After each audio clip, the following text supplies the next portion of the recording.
प्यारे बच्चों, स्वागत है आज आप सभी का आज की क्लास में। जैसा कि आप देख सकते हैं यहाँ पर कुछ मैंने टॉपिक्स लिख रखा है। आज से हम लोग 11th की फिजिक्स के कुछ टॉपिक्स को बहुत छोटे-छोटे टाइम स्टैम्प में लगा करके 5 मिनट, 7 मिनट, 10 मिनट में कन्वर्ट करने की या उसे हम लोग पढ़ने की कोशिश करेंगे। आज हमारे पास जो टॉपिक है वो है यूनिट एंड डायमेंशन। जैसा कि आपको पता है, ये आज आपका चैप्टर नंबर फर्स्ट है और उसका जो टॉपिक है वो है यूनिट कन्वर्जन। तो यूनिट कन्वर्जन पर जेई में, नीट में या फिर आपके 11th बोर्ड्स के जो होम के एग्जाम होते हैं उसमें ये क्वेश्चंस खूब पूछे जाते हैं हमारे पास। तो उसी पर हम लोग आज की क्लास हम लोग करेंगे। कुछ न्यूमेरिकल्स करेंगे, कुछ हमारे पास थ्योरेटिकल पोर्शन है उसको हम लोग करेंगे और एक दो ग्राफ जिस पर जो भी क्वेश्चन बने हैं उनको भी हम लोग सॉल्व करेंगे। तो अगर आप देखें तो टॉपिक का नाम है यूनिट एंड कन्वर्जन। तो यूनिट एंड कन्वर्जन में हम लोग क्या पढ़ते हैं? यूनिट एंड कन्वर्जन में हम लोग मेजरमेंट के बारे में पढ़ते हैं, अपनी फिजिकल क्वांटिटीज के बारे में पढ़ते हैं, उन सब चीजों के बारे में पढ़ते हैं। वो बेसिक बातें आप उन्हीं सभी चीजों को जानते होंगे। तो यहाँ लिखा हुआ है measurement is equals to magnitude into unit. किसी भी चीज के मेजरमेंट में क्या होती है? दो चीजें होती हैं। सपोज कर लीजिए कि आपने इस मार्कर की लेंथ को मेजर किया, तो कोई बोलने वाला पर्सन ये बोल सकता है कि इसकी जो लेंथ है वो 20 सेंटीमीटर है। क्या बोल सकता है? 20 सेंटीमीटर बोल सकता है। तो 20 क्या है? मैग्नीट्यूड है और सेंटीमीटर क्या है? यूनिट है। सो पर्सन ने मेजरमेंट किया और मेजरमेंट के बाद उसने बोला कि ये 20 सेंटीमीटर क्या है? 20 मैग्नीट्यूड और सेंटीमीटर क्या है? यूनिट। पर कोई बोलने वाला इसको ऐसे भी बोल सकता था कि जो हमारी मेजरमेंट है वो 0.2 मीटर है। कितना बोल सकता था? 0.2 मीटर। तो 0.2 क्या है? मैग्नीट्यूड और मीटर क्या है?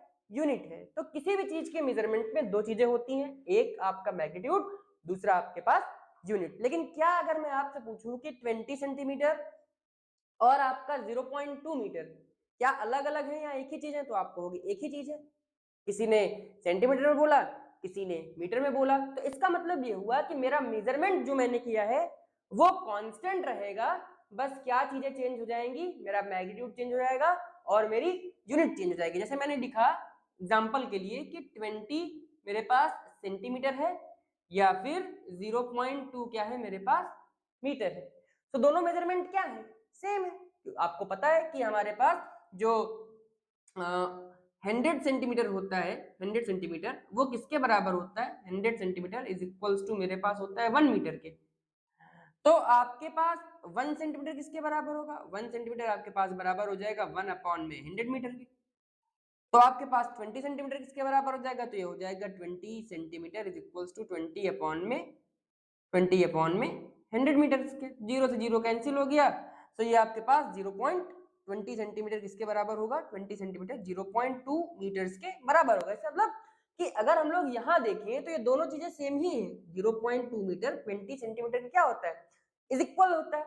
इसका मतलब ये हुआ कि जब भी हम किसी चीज का मेजरमेंट करते हैं तो मेजरमेंट की वैल्यू जो होती है वो कांस्टेंट होती है और वो मेजरमेंट दो चीजों से मिलकर के बना हुआ होगा। एक एन, जिसे मैं कहूंगा अपना मैग्नीट्यूड, एन को मैं क्या बोल रहा हूं? अपना एन को मैं अपना बोल रहा हूं मैग्नीट्यूड। और दूसरी चीज है मेरे पास यू, और यू मेरे पास क्या है? यू मेरे पास यूनिट है। तो किसी भी मेजरमेंट में हमारे पास दो चीजें होंगी, एक मेरे पास होगी यूनिट और दूसरा मेरे पास होगा मैग्नीट्यूड। और जिनसे मिलकर के हमारे पास कोई भी मेरे पास मेजरमेंट बनता है। कोई भी मेजरमेंट किससे बनेगा? तो कोई भी मेजरमेंट मेरे पास बनेगा दो चीजों से, एक मेरा मैग्नीट्यूड और दूसरा मेरे पास हो जाएगा यूनिट। तो n इंटू यू क्या हो जाएगा मेरे पास?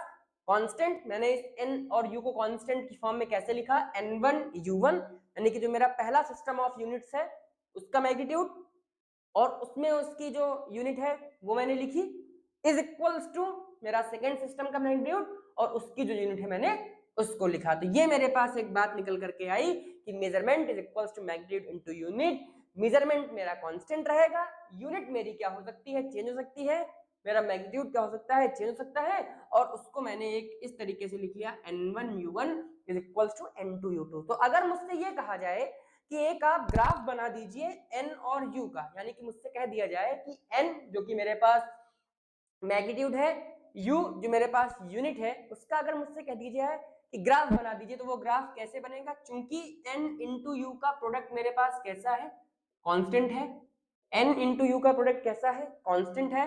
तो n क्या होगा, n is inversely proportional to क्या हो जाएगा, 1 अपॉन में u हो जाएगा। ये u इस तरफ आ जाएगा तो u को मैंने नीचे लिख लिया, और कांस्टेंट था तो मैंने क्या लगा दिया, इनवर्सली प्रोपोर्शनल का साइन लगा दिया। इसका मतलब n जितना बड़ा होगा, मेजरमेंट जितना बड़ा होगा, यूनिट क्या होगी आपके पास उतनी ही छोटी होगी। अगर मैं ग्राफ बनाने की कोशिश करूं तो ग्राफ ये कुछ इस तरीके से आपको बनता हुआ दिखेगा। एक वैल्यू बढ़ रही है तो दूसरी क्या हो जाएगी, डिप कर जाएगी। पर इसी में एक बहुत अच्छी बात हम लोगों ने एक ग्राफ और लिया हुआ है कि अगर NU और U के बीच का ग्राफ खींचे, NU और U के बीच का ग्राफ खींचे, तो NU क्या है, कांस्टेंट।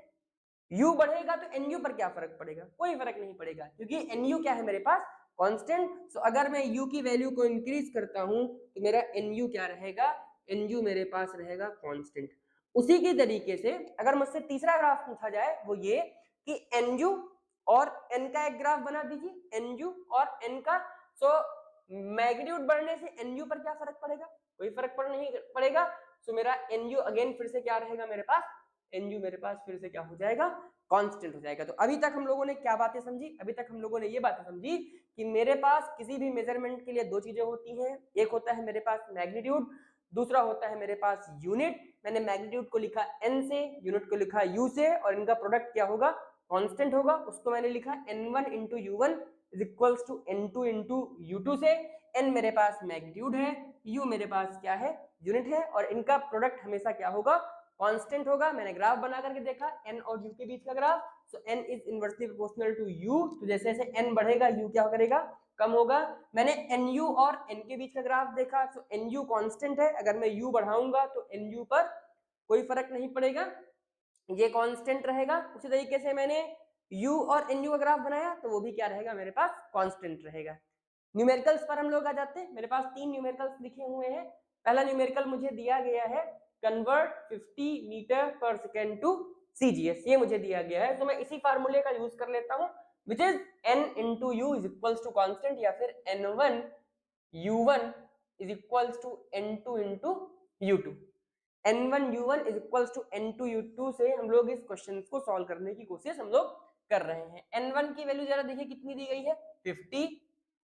u1 क्या दिया गया है मेरे पास, metre per second is equals to, CGS में मुझे कन्वर्ट करना है तो मैं इसको n2 लिख ले रहा हूं। और CGS यूनिट क्या होती है, मीटर को हम लोग CGS में क्या बोलते हैं, सेंटीमीटर। और टाइम की यूनिट क्या होती है, टाइम की यूनिट होती है सेकेंड, सेकेंड होती है। तो मैंने क्या किया कि मैंने इस सेकेंड से सेकेंड को क्या कर दिया, कैंसिल कर दिया।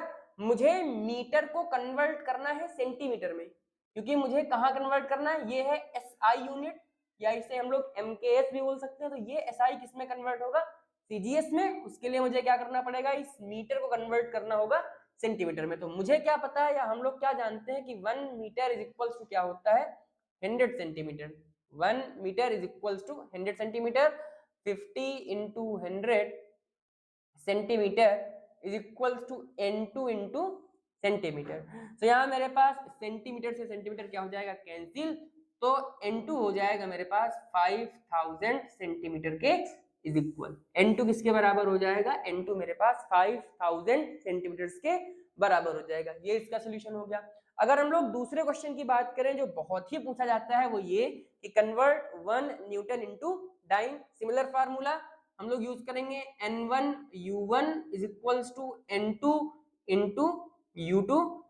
सेम तरीके से सॉल्व करेंगे। मुझे 1 दिया गया है, n1 की वैल्यू 1 इंटू न्यूटन को हम लोग क्या बोल सकते हैं, न्यूटन को हम लोग बोल सकते हैं kilogram metre per second square, kilogram metre per second square. और इसको हमें कन्वर्ट करना है डाइन में, जो कि है मेरे पास n2। और डाइन कैसी यूनिट है, डाइन एक CGS यूनिट है। तो किलोग्राम की CGS यूनिट ग्राम, मीटर की यूनिट सेंटीमीटर, और मेरे पास पर सेकेंड स्क्वायर। सेकेंड स्क्वायर से सेकेंड स्क्वायर क्या हो जाएगा मेरे पास, कैंसिल हो जाएगा। n2 मुझे कन्वर्ट करना होगा 1 into 1 kilogram is equals to how many grams, 1 kilogram is equals to 1000 gram.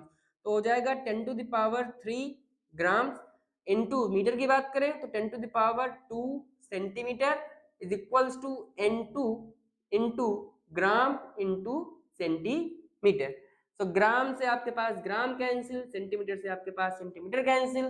सो मेरे पास N2 इज इक्वल्स टू कितना आ जाएगा, 10 टू द पावर 3 है, 10 टू द पावर 2 है, सो मेरे पास N2 बराबर आ जाएगा 10 टू द पावर 5। इसका मतलब ये हुआ कि अगर आपसे कोई पूछता है कि 1 न्यूटन में कितने डाइन्स होते हैं, तो 1 newton is equals to 10 to the power 5 dynes होते हैं। अगला क्वेश्चन हमारे पास, convert 5 gram per centimetre cube volume into kilogram per metre cube. Same formula, N1 into U1 is equals to N2 into मेरे पास हो जाएगा U2।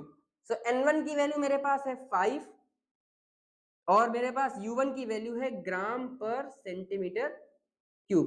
किसमें convert करना है हमें इसको कन्वर्ट करना है किलोग्राम पर मीटर क्यूब में। सो 1 ग्राम की अगर हम लोग बात करें, सो 1 ग्राम में कितने किलोग्राम होते हैं, 1 ग्राम इज इक्वल्स टू, यहाँ देख लीजिए साइड में, 1 kilogram is equals to 1000 gram. So 1 gram is equals to मेरे पास हो जाएगा 1 अपॉन में 1000 किलोग्राम इज इक्वल्स टू, यानी कि मेरे पास कितना हो जाएगा 10 टू द पावर -3 किलोग्राम। तो ये हो गया मेरे पास 10 टू द पावर -3 किलोग्राम। और क्या कन्वर्ट करना है मुझे मीटर से सेंटीमीटर को कन्वर्ट करना है मीटर में। तो इस तरफ हम लोग लिख ले रहे हैं, क्या पता है मुझे, 1 metre is equals to 100 centimetre. तो 1 सेंटीमीटर इज इक्वल्स टू कितना हो जाएगा, 1 अपॉन में 100 मीटर्स, यानी कि इसको मैं लिख सकता हूँ 1 centimetre is equals to 10 to the power -2 metre. पर मुझे सेंटीमीटर तो लिखना नहीं है, मुझे तो सेंटीमीटर का क्यूब करना है, तो मैं दोनों तरफ क्या कर दे रहा हूँ, क्यूब। सो दोनों तरफ क्यूब करने पर 1 centimetre cube is equals to 10 to the power -6 metre cube. यहाँ हो गया मेरे पास, तो मैं यहाँ 1 सेंटीमीटर क्यूब की वैल्यू रख दे रहा हूँ 10 to the power -6 metre cube, -6 metre cube. ठीक है, ये मैंने क्या कर लिया है, ये मैंने अपने यूनिट को कन्वर्ट कर लिया है। ठीक है, यहाँ पर मेरे पास जो यूनिट है उसको मैंने क्या कर दिया है, कन्वर्ट कर दिया। थोड़ा सा करेक्शन हम लोग इसमें कर सकते हैं, बेसिकली मुझे ये बातें जो है, इन बातों को इस तरीके से लिखना चाहिए, जैसे कि ये मेरे पास है। सो मैंने यहाँ लिखा N1 के लिए मेरे पास है 5 ग्राम पर सेंटीमीटर क्यूब, और N2, और इस तरफ है मेरे पास क्या, kilogram per metre cube, kilogram per metre cube.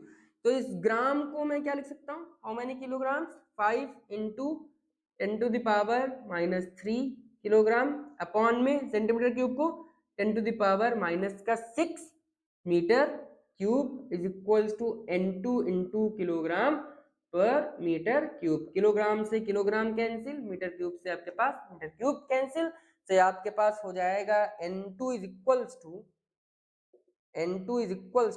5 into 10 to the power -3 + 6। So N2 is equals to आपके पास आ जाएगा 5 इंटू 10 टू द पावर 3, यानी कि N2 बराबर आपके पास आ जाएगा 5000 किलोग्राम पर मीटर क्यूब, और ये आपका क्या हो जाएगा, आंसर हो जाएगा। तो ये आपके पास न्यूमेरिकल्स हो गए जिनको आप इजीली सॉल्व कर सकते थे। अगर हम लोग बात करें अगला, तो ये मेरे पास आपके लिए होमवर्क है।